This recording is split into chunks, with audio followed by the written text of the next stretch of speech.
se fait appeler le Zeus d'Afrique. Dans une boîte chic des Champs-Élysées, la diaspora africaine répond présente pour la première date de la tournée européenne de l'idole du coupé-décalé d'Abidjan, DJ Arafat.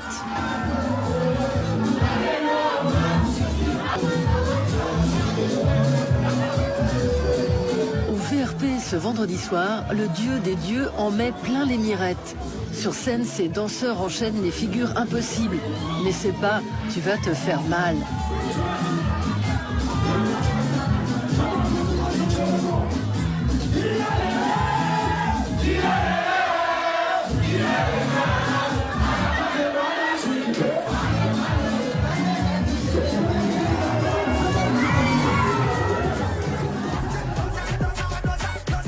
C'est ça, la Arafat Touch, un mélange d'élégance et de frime. Les deux, ça se danse comme ça, tu vois. Et le Congo, c'était un truc du genre où on dansait comme ça, fait un peu les... Tu vois, ça fait un peu Saint-Join, là. Après, j'ai créé aussi les chedele. C'est une danse qu'on fait comme ça. Tu vois, c'est pas dur. Le zropoto, on fait avec le pied, genre, comme ça, comme ça. Le descend-deux, qui est une danse où on fait ça. J'ai créé aussi le Gessim Djeka. Tu roules la main et tu fais ça. Tu prends et tu jettes. Il y a trop de concepts que j'ai créés, donc on va pas quitter ici. C'est de la création. À 33 ans, le chanteur qui crée plus vite que son ombre fait danser l'Afrique francophone depuis 16 ans. Son secret, alterner les tubes et les buzz. Dans ses chansons ou en direct sur les réseaux sociaux, le Mohamed Ali du coupé-décalé déclare la guerre à ses concurrents pour rester en tête du peloton. J'ai apporté beaucoup de choses dans le coupé-décalé. J'ai apporté la rage, j'ai apporté aussi l'esprit de vaincre, j'ai apporté la honte, j'ai apporté aussi la méchanceté, j'ai apporté la gentillesse. Voilà, j'ai tout apporté à ce style de musique. Ange Didier Oumon, le futur DJ Arafat, né dans la banlieue populaire de Yopougon, à l'ouest d'Abidjan.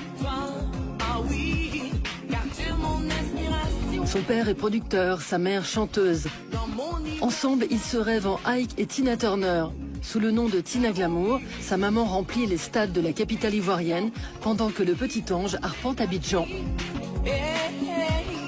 Je voyais plein d'enfants avoir des cadeaux que j'avais pas. Donc j'étais obligé d'aller à la pêche avec mes grands frères pour pêcher du poisson vers 4 h du matin pour ensuite revendre ces poissons-là aux villageois. Et avec l'argent que je gagnais, je prenais pour m'offrir mes jouets de rêve. Des voitures, des pistolets, des petits jeux vidéo, des petits trucs bien, quoi. Mon père n'avait pas l'occasion de m'offrir tout ça parce qu'il n'avait pas le temps. Il était tout concentré sur sa musique. Ma mère aussi était trop occupée à chanter dans ses pianos-bars. Donc du coup, voilà, c'est l'Afrique, hein. Fallait se débrouiller. À 14 ans, Arafat tient les platines dans un maquis, ces bars dansants qui font groover les rues d'Abidjan. Mais depuis la mort du père de l'indépendance, Houphouët Boigny, en 93, les tensions montent en Côte d'Ivoire. À l'aube de l'an 2000 et en 2002, une tentative de putsch militaire entraîne une crise qui va durer 5 ans.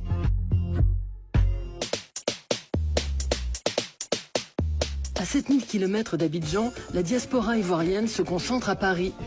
Dans les boîtes de nuit de la capitale, les plus fortunés font couler l'argent et le champagne à flot, tandis que les plus modestes jouent le système D. Le chanteur Douk Saga et sa jet set célèbrent alors en musique ce mode de vie. Grâce au coupé-décalé, les Ivoiriens tiennent le haut du pavé parisien, détrônant leurs voisins congolais. À chaque chanson, sa danse, souvent inspirée de l'actualité. La grippe aviaire, les menottes de Guantanamo, Le dribble de Drogba ou tout simplement se laver les dents. Arafat, mais pourquoi coupé-décalé? Je viens, je vous dis, moi je vends ma montre, on va dire, à 15 €. Pourtant la montre elle coûte 8 €, vous voyez un peu. Et c'est ça, quand moi j'ai réussi à te vendre ma montre à 15 €, ben, je t'ai coupé et j'ai décalé, c'est-à-dire je t'ai coupé et je suis parti.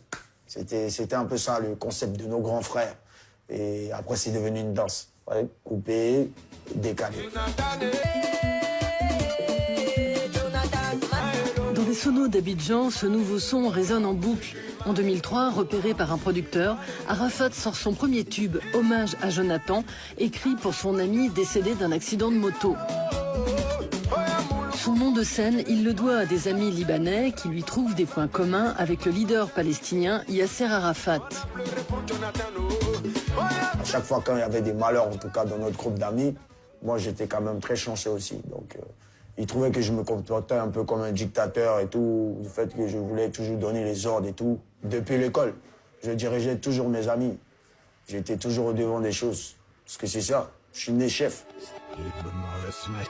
Aujourd'hui, Arafat met le turbo au coupé décalé avec sa nouvelle invention, la trappe décalée.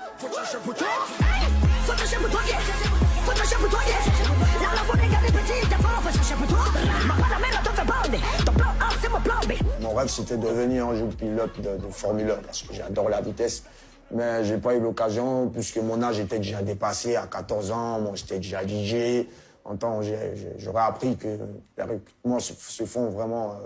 on prend les gens au bas âge, quoi. Donc, j'avais déjà dépassé, mais bon, je préférais continuer à faire ma course de Formule 1 réellement.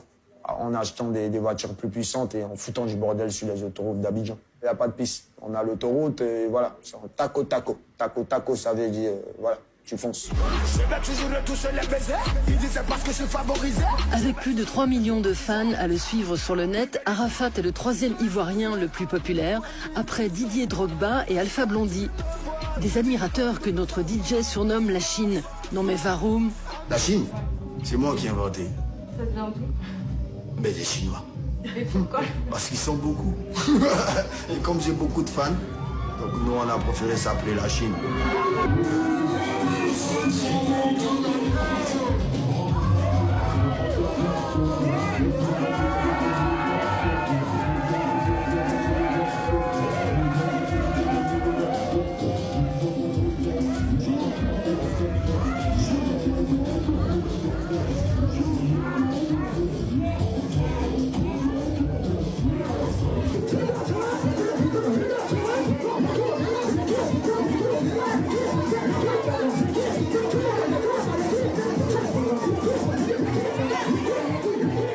La Côte d'Ivoire est la plaque tournante de la musique africaine. Si nous, on n'adopte pas ton son, ben, aucun pays ne va l'adopter. C'est comme une magie, en fait. Voilà pourquoi on a un jargon qui dit chez nous, quand il pleut à Paris, Abidjan est mouillé.